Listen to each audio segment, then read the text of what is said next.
Selamat datang kembali di podcast Cerita Maya. Oke, kita ketemu dengan Damar Syamhudi Anggoro. Terima kasih nih Halo, Damar udah hai Bu, makasih datang. juga. Nah, gimana nih coba ceritain kenapa sih Damar bisa memilih teknologi rekayasa komputer? Kenapa masuk sini gitu dan dari sekolah mana? Oke, jadi itu awalnya aku emang dari kecil tuh udah dikasih teknologi sama orang tua ya. Dari SD tuh aku udah dikasih Wow, laptop. serius? Iya, jadi kan bapak aku kan punya laptop, terus kayak aku dikasih main lah buat Mhm, ngeksplor apapun. mhm. Terus pas SD ke SMP juga suka main warnet, jadi suka main komputer. Terus pas SMA aku bingung kan, kayak aku lebih milih pelajaran formal di IPA Mhm. atau kejuruan. Jadi aku selain mikir-mikir kayaknya aku pengen di SMK, jadi aku masuk di SMK jurusan teknik komputer dan jaringan. Oke, berarti memang Dari kecil sih dari kecil ya, udah tapi dengan dikasih, pengawasan pastinya ya. betul, diawasin kok. Itu ngapain aja tuh SD pegang laptop? Paling mah aku main game, terus juga kadang nge-search di Google Udah gitu. mulai coding-coding jangan-jangan nih? Belum Ah, sih. belum. Terus karena waktu itu di SMK tuh kayak lumayan seru juga, Hah? mata pelajaran-pelajarannya. Mhm. Terus aku terus juga di SMK kan banyak praktek ya, jadi aku Di lebih SMK itu. Nah, itu sering. praktek apa aja sih waktu SMK? Di SMK tuh kita pernah diajarin cara komunikasi dari laptop, komputer atau komputer. Terus Hmm, juga ada bikin website juga diajarin. Terus bikin juga website. iya diajarin. Terus ada juga PKL. Nah, PKL itu kan waktu itu angkatan aku kan lagi COVID ya. Oh, Jadi jadi PKL-nya gimana tuh? jadi PKL tuh kita di sekolah Mhm, dikasih mentor guru mhm. buat ngebuat project. Nah, Hmm. jadi tuh aku waktu SMK tuh PKL projectnya buat eh, lampu sama kipas yang bisa dinyalain otomatis dari smartphone. Oke. Dan itu udah berhasil? Alhamdulillah berhasil, bisa diimplementasiin juga. Aha. Waktu itu kalau nggak salah kita pakai aplikasi Telegram buat ngekendaliinnya. Oh gitu, caranya Mm. gimana? Pakai alat apa sih? Jadi ada namanya tuh microcontroller. Controller, Nah, ya. itu tuh bisa buat komunikasi antara pakai wifi atau bluetooth. Jadinya Hmm. HP kita bisa dihubungin ke microcontroller itu buat ngekomunikasiin, bisa pakai wifi atau bluetooth. Nah, nanti dari HP tersebut kita kirim perintah ke microcontrollernya. Mhm. Controllernya bakal Controllernya, mhm. eh, nge nge apa ya ngegerakin outputnya, mau bisa contohnya kalau di PKL kan lampu atau kipas, Jadi jadi kayak kita Google Home sekarang tuh iya gitu kayak Google ya? Home bisa dibilang. Jadi bisa nyalain kayak gue lah, kan di rumah udah pakai kayak gitu tuh, gitu Ah, kan. Kalau nyalain lampu pakai handphone gitu ya, iya, matiin lampu pakai handphone, matiin TV juga bisa sekarang kan? bisa, iya bisa Berarti itu zaman lu implement. berapa tahun yang lalu ya? Iya, Nah, jadi itu alasannya masuk ke teknologi rekayasa teknologi. komputer. Nah, udah belajar apa aja nih selama semester 5 ini? Di tingkat pertama tuh Mmm, masih awal-awal, jadi masih awal-awal. dasar, kayak Mhm, proyek-proyekannya masih kecil-kecil, kayak implementasiin sensor. Terus mhm. juga eh, ngerancang jaringan pakai pakai apa ya namanya, pakai kayak buat software buat ngeimplementasiin aja, nggak secara real gitu. Mhm. Terus juga ada bikin website juga kemarin Mmm, tuh. website apa tuh? Biasanya tuh ada ini, kita survei ke UMKM. Heeh. Jadi di UMKM itu mereka membutuhkan apa buat websitenya. Nanti kita ngebuat websitenya untuk mereka. Misal kayak eh, rumah makan Mhm, atau toko UMKM jajanan. mhm. Kita tuh bisa mesen eh, mesen menunya dari sebuah aplikasi gitu. Jadi misal kita duduk aja di meja, kita langsung pesan dari aplikasinya gitu, nggak usah perlu kontak fisik Oke, gitu. sekarang kan lagi pada begitu ya, silakan menunya Mm-mm. bisa di-scan barcode gitu Iya, ya? betul kayak gitu. Oke, jadi seperti itu. Jadi mengurangi kontak fisik lah, biar Oke. mempercepat juga. Terus apa lagi selain itu? Terus kemarin sempat buat eh, alat penjepit bahan gitu Mhm. yang dikolaborasiin sama elektro juga. Jadi kan ada matkul yang namanya bengkel dan elektromekanik. Biasanya gitu kita pakai alat-alat berat kayak mesin las, gerinda, Oh, ada tuh? ada di bengkel di Hmm. CBHW.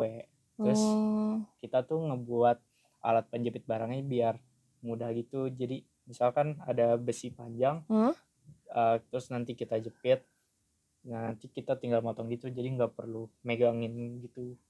Alat penjepitnya tuh Oh. buat pengeras biar kita lebih mudah buat ngolah besinya gitu. Oke, belum kebayang deh.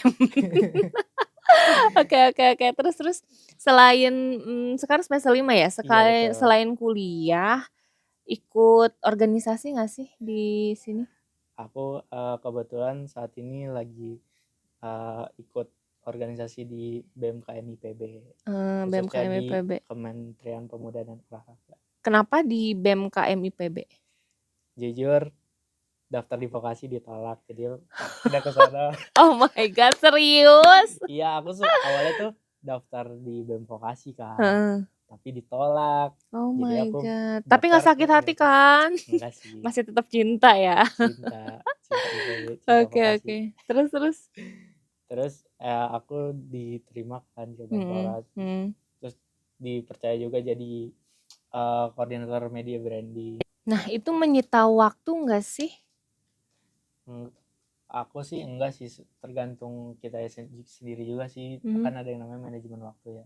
Jadi kita bisa ngemisahin antara urusan akademik dan juga organisasi itu. Gimana nih cara Kak Damar untuk membagi waktu antara akademik dan non-akademik?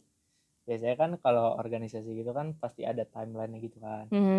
Pasti kita bakal nganalisis gitu, kayak akademik kita juga, kayak di hari ini tuh ada rapat misal, terus ada kegiatan apa di organisasi, terus juga kita nyatet juga deadline tugas dari akademik kan. Jadi bikin wishlist ya, Ya kayak bikin gitu ya? list, jadinya misal nanti hari Sabtu ada acara, terus tugasnya deadline hari Sabtu juga, jadi aku paling ngerjain sebelum hari Sabtu udah kelar, jadi pas hari Sabtu di kegiatan organisasi nggak mikirin apa-apa, fokus. Oke.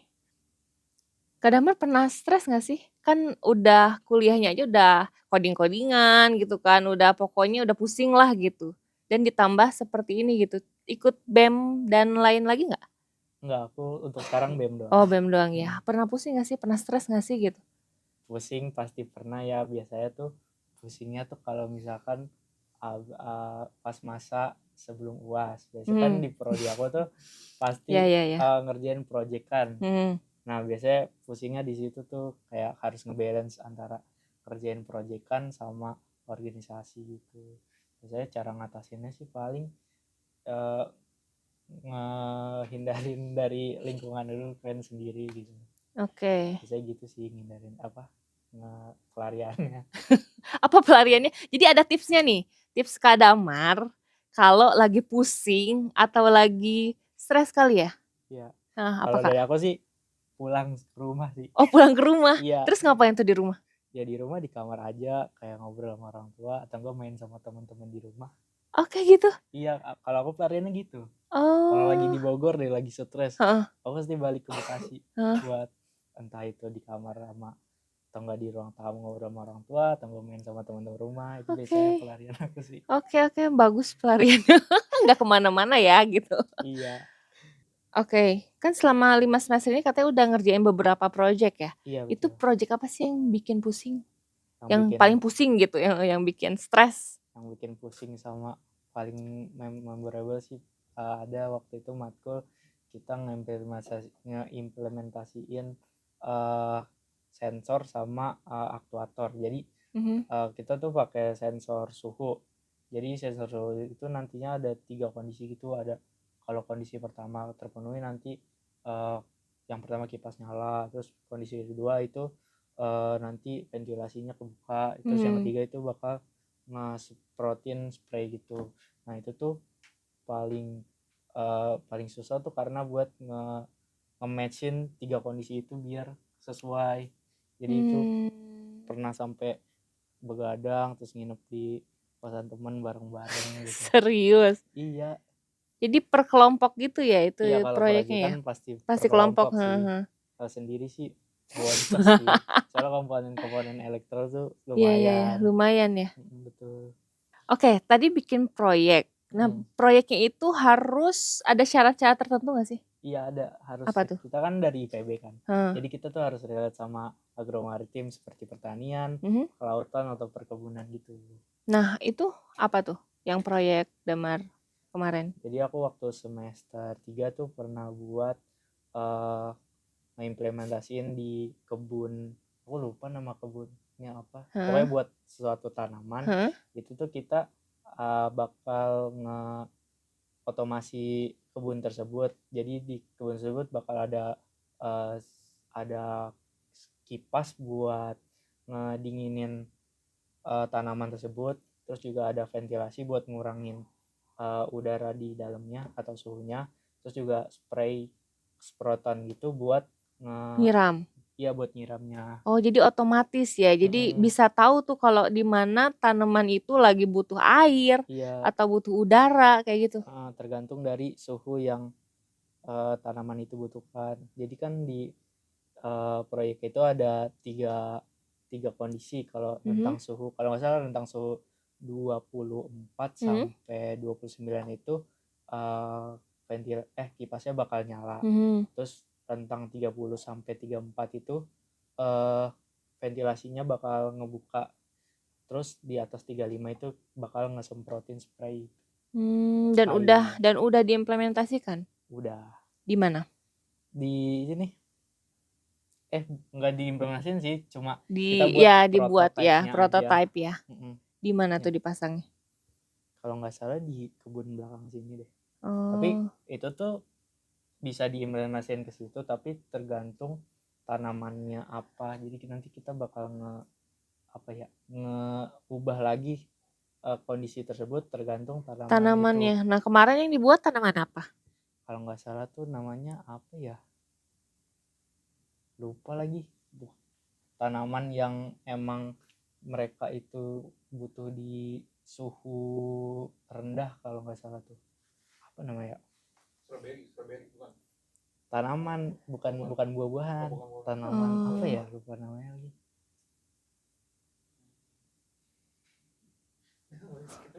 Skip aja udah, aman.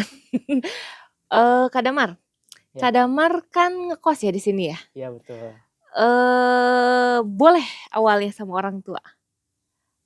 Awalnya tuh aku sebenarnya nggak mau kuliah di Bogor. Oh gitu. Pengen jauh juga, pengen di Bandung sebenarnya. Tapi sama orang tua nggak boleh. Kenapa? Nggak tahu, mungkin karena image Bandung. Pergaulan bebas jadi nggak boleh. Karena pengen ngejaga anaknya ya gitu. Terus jadinya bilang disuruhnya tuh cari yang dekat rumah aja lah di sekitar Jabodetabek. Udah akhirnya masuk IPB. Damar, kalau orang tua ngebebasin Damar nggak sih? Aku kebetulan emang dibebasin sih. Jadi malah orang tua tuh nge-push kalau di kampus tuh sering-sering ikut kegiatan gitu biar masa mudanya. Organisasi ya, bener-bener nge-push buat. Jangan yang pulang pulang malah disuruh aktif.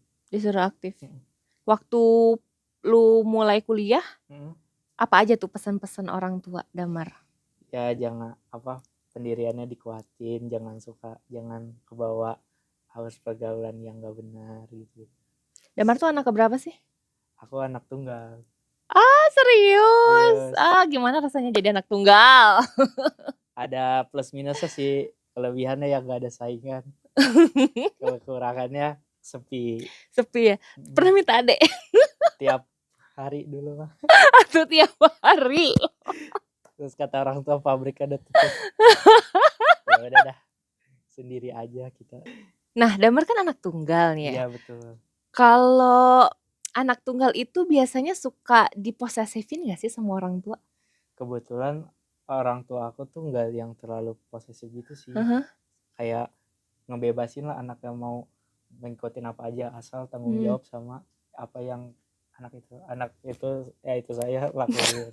Jadi memang ditanya lu maunya apa gitu Iya ya. kayak sebenarnya orang tua tuh kayak apa ya, ngejuruin kayak kamu harus ikut ini tapi di sisi Oh, lain ngasih pandangan juga, ngeiniin lah lu sukanya apa, yuk coba ke sini gitu ya. tapi akhirnya pasti aku sendiri yang disuruh pilih kamu maunya kemana. Jadi orang tua tuh cuma nge-support aja gitu.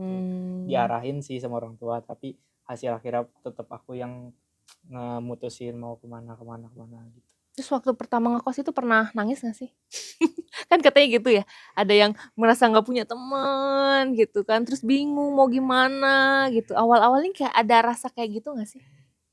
Awal-awal enggak sih, soalnya kan dulu Apa pas ada temen dari sekolahnya yang sama di sini enggak, kuliah? kebetulan tuh waktu pertama ngekos aku kenalannya sama orang Bekasi juga. Jadi ya Oh, kalau nanggung enak dong relate. ya. Terus juga ada koneksi juga. Jadi teman SMP aku, Hah? temennya SMA teman kosan aku ini.